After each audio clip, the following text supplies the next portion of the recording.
Sasa guys, welcome back to my channel. Karibuni, mimi nimeketi hapa chini on the floor of my kitchen.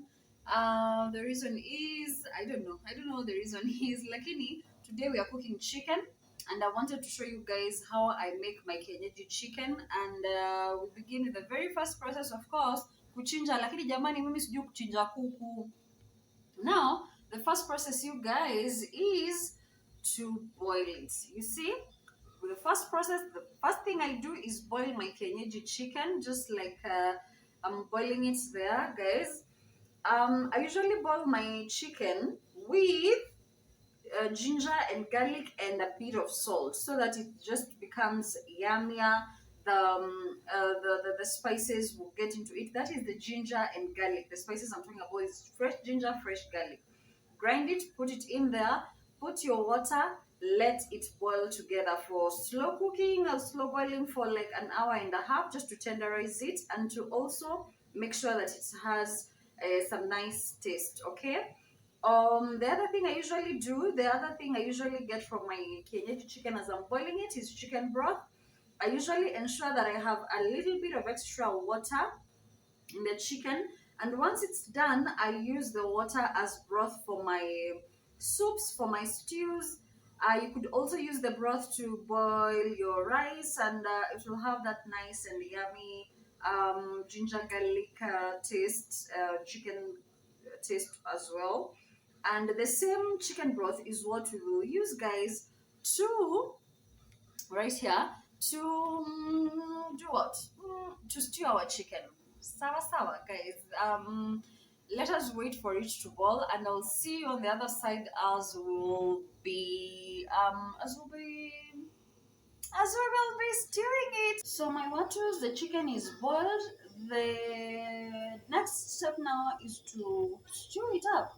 And the first thing I did, guys, is put a little bit of oil because my chicken was a bit fatty.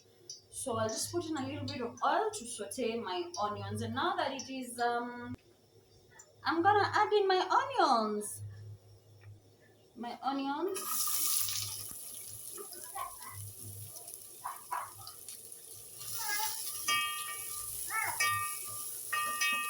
Now that our onions are nicely cooked, translucent, we'll come in with garlic and ginger right there.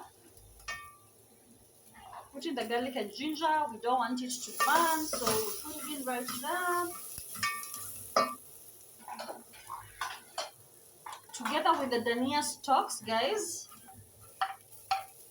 Remember we said dania stalks add in flavor, so make sure you don't throw your dania stalks, guys. And then we come in with our grated tomatoes.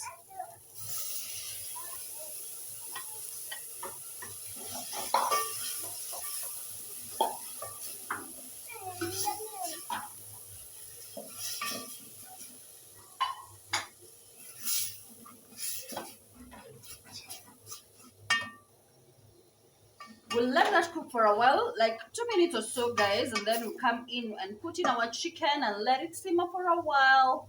And then I'll show you what to do next. It's easy. Hi, guys. So, guys, the next thing is putting in our chicken kienyeji, already pre-boiled, guys. Right there it is with all the pieces intact. So we put it in.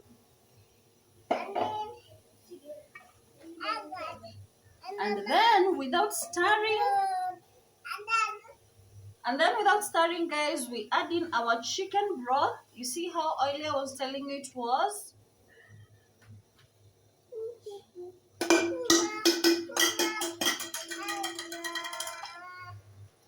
And a bit of extra water, guys, just a bit of extra water. We don't want it really soupy because we want to eat together with it. So we cover that up and let it simmer.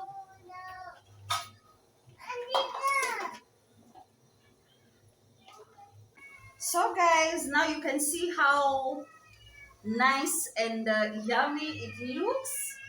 I'm going to add one more ingredient, or rather 2 more ingredients, guys. So this is grated hohos and courgettes, just a small amount, guys, for the color, just to have a bit of veggies. Remember, Kuku Kienyeji wants it to be as Kienyeji as possible, so we are adding in very little spices, if any. Actually, I've just added, not even added salt, guys, because I boiled it with salt. So it is ready. I just need to mix that in, guys. Just look how nice and yummy that looks, guys. You see, it is not as soupy. I don't want it to have soup. I just want it to have a thick, nice soup. And then I will garnish it, guys, with dania. And it is ready to serve, guys. So, we'll see on the other side. Which side is that? When we are ready to plate it, we are going to be serving this with some nice ugali and kienyeji mboga, guys. It's gonna be yummy. It's as easy as that to cook kuku kienyeji, guys. Very easy, very yummy. Yes, guys, see you on the other side.